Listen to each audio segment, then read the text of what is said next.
Am I the a-hole for not making my kids share their things with their half-siblings and forcing my ex to move? I, 45 male, have 2 kids with my ex-wife Mel, 40 female, Emmy, 14 female, and Travis, 11 male. We divorced several years ago after a pretty nasty split. I'm not a high-income guy, but I have a family trust from my grandfather that provides a very comfortable lifestyle. It wasn't counted in the divorce, nor could it be touched for child support or alimony, which Mel still resents to this day. Mel never went back to work after the divorce. She used to be a teacher, and I let her live rent-free in one of my parents' properties so the kids could stay close. She's since remarried and has 2 more kids with her new husband, but money still seems to be a major issue in that household. Here's where the real issue starts. My kids have a much nicer life, for lack of a better term. They go to private school, get good gifts, recently a Switch 2, lacrosse gear, and a new MacBook, and take vacations with me and my family. Their half-siblings don't get the same, and it's led to a lot of jealousy and fighting. My kids refuse to share their stuff with their half-siblings anymore because things have been broken in the past, like a PS4 that mysteriously stopped working after a visit. They don't want their stuff ruined, and honestly, I don't blame them. Apparently, this caused yet another meltdown between Mel and her husband, and now she's banned the kids from bringing their gifts to her house at all. So now they're staying with me more, because why would they want to go somewhere they can't enjoy the things they own? This set off a domino effect. Mel is now filing for child support, which, again, she's allowed to do. And in response to everything, my parents told her she'll need to start paying rent in September. She's now claiming she can't afford it and that we're forcing her to move out of state, even though she can't take the kids with her. It's turning into a full-blown meltdown. But here's the thing, and I know this is harsh, at some point, she and her husband need to get it together and stop blaming me and my kids for their lack of resources. Life isn't always fair. Our kids have different opportunities, and that's not my responsibility to balance out. I'm not going to tell my kids they have to share everything just so their half-siblings don't feel bad. That's not how the world works. I could help more, sure, but why should I keep picking up the slack because she and her husband can't provide? I already let her live rent-free for years. I don't think I owe more than that. That said, maybe I'm being too blunt or dismissive.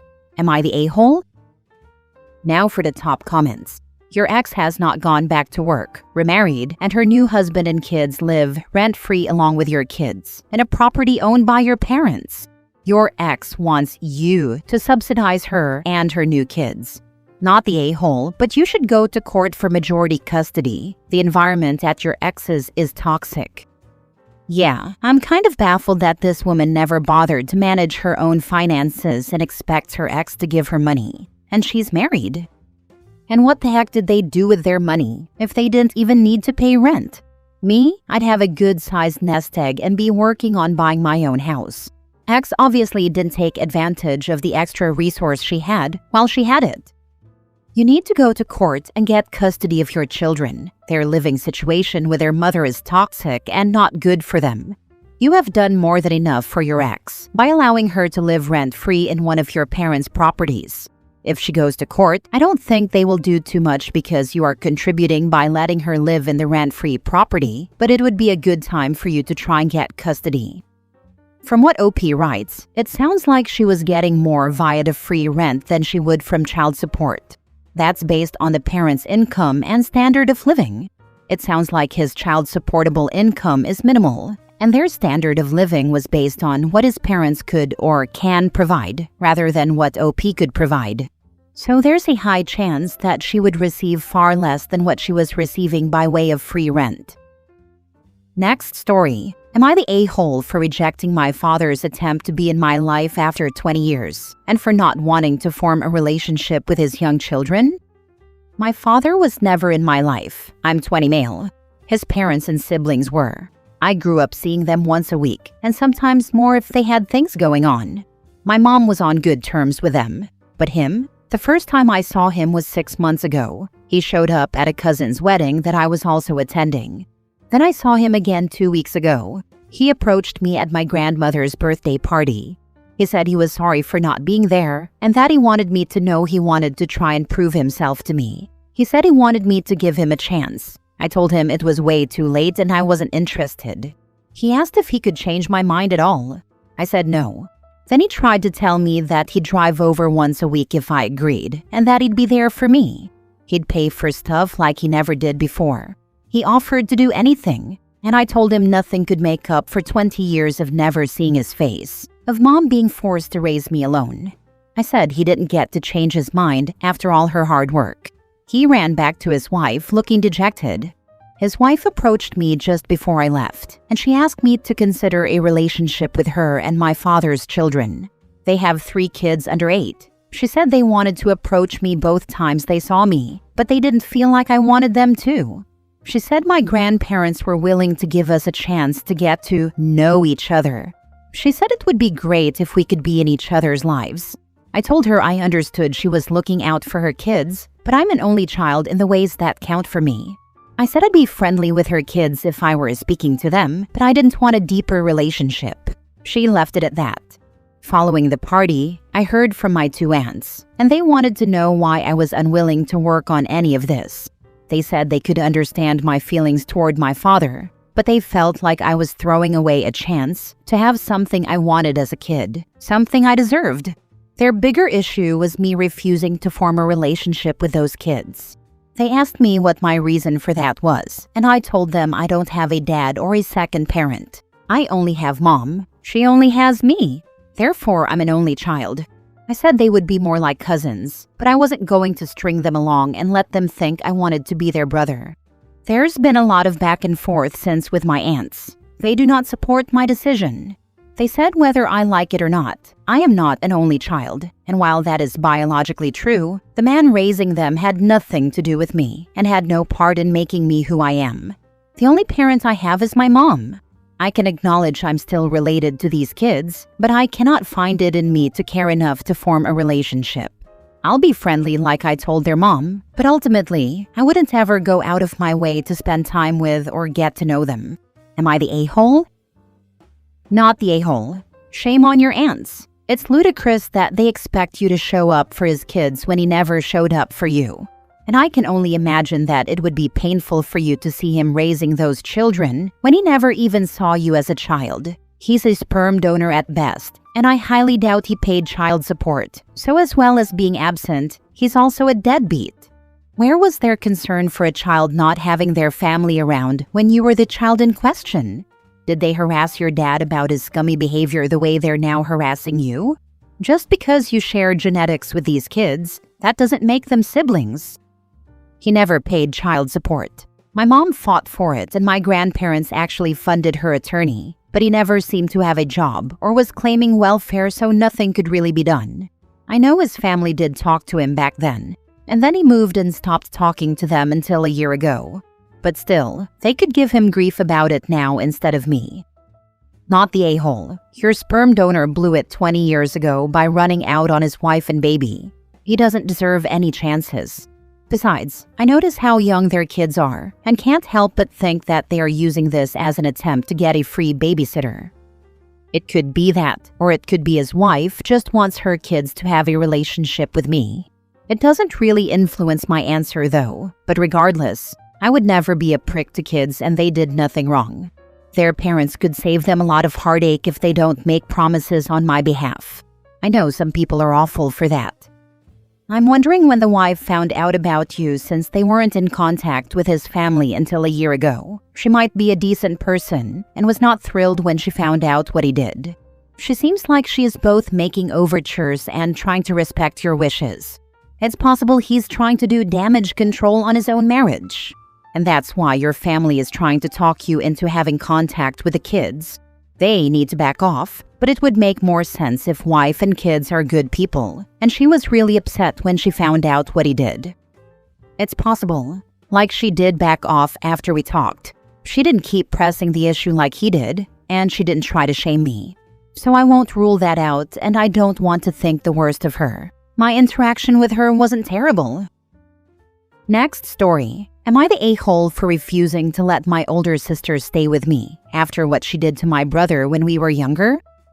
So I, 23 female, live alone in a small apartment that I've worked really hard for. I keep to myself, pay my bills, and try not to bother anyone. My older sister, 28 female, recently asked to stay with me for a few weeks because she's going through a breakup and doesn't want to be alone. She said it would only be temporary, but I told her no, and now half my family is calling me heartless. But here's the thing. When we were growing up, my sister hated our little brother who is 2 years younger than me. So he was around 10 when this happened. I honestly believe she bullied him. She'd scream at him over nothing, blame him for things she did, and my parents always believed her. One time, she locked him outside in the middle of winter for being annoying and left him there for almost an hour while she played video games inside. I'll never forget how red his hands were when I let him in. I begged my mom to do something, but she brushed it off as sibling fights. It wasn't just one incident. My brother used to cry to me at night because he thought no one in the family liked him. When I finally moved out, I took him in a few weekends at a time just to give him peace. We're super close now. He is 21 and doing well, but to this day he has zero contact with our sister. She never apologized or even acknowledged how she treated him.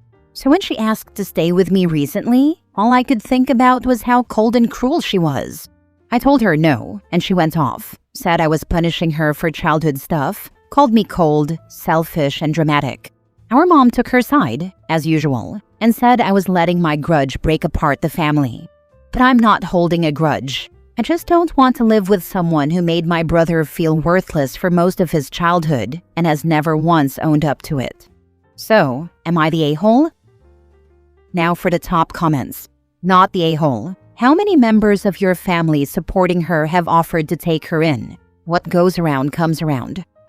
Not the a-hole. And you handled it way more gracefully than I ever could. Yep, we've got another golden child. Do not ever let her in. She is vile and vicious. Honestly, I don't think you're the a-hole here. You've been carrying a lot of weight seeing how your sister treated your brother, and it's not something that just goes away because time passed. What she did was really cruel, and the fact she never apologized or acknowledged it makes it even harder to just welcome her into your home. You're protecting your peace and standing up for your brother, which is more than fair. Family can be messy, but that doesn't mean you have to sacrifice your own well-being or let someone toxic back into your life. You set boundaries, and that's okay. Agree with this comment. Clearly, the sister in question has a history of toxicity. You don't want that in your home, not the a-hole. Last story. Am I the a-hole for telling my sister-in-law her son's speech impediment might be because of the way she talks to him? My husband's sister has 3 kids, 6, 4, and a 1-year-old. I don't know how to explain it, but she coddles them a lot. Like, she still spoon-feeds the 2 younger kids, and sometimes spoon-feeds the older one if he doesn't want to eat. It's really weird for me, especially because my parenting style has always been encouraging independence. My own child is too, and she eats by herself because I've never spoon-fed her before. I just added that as an example of how her parenting is. She also baby talks really badly. For example, 6-year-olds, I gonna go store. Mama gonna go store and get you more, okay? This yucky, this big people food, you not like it.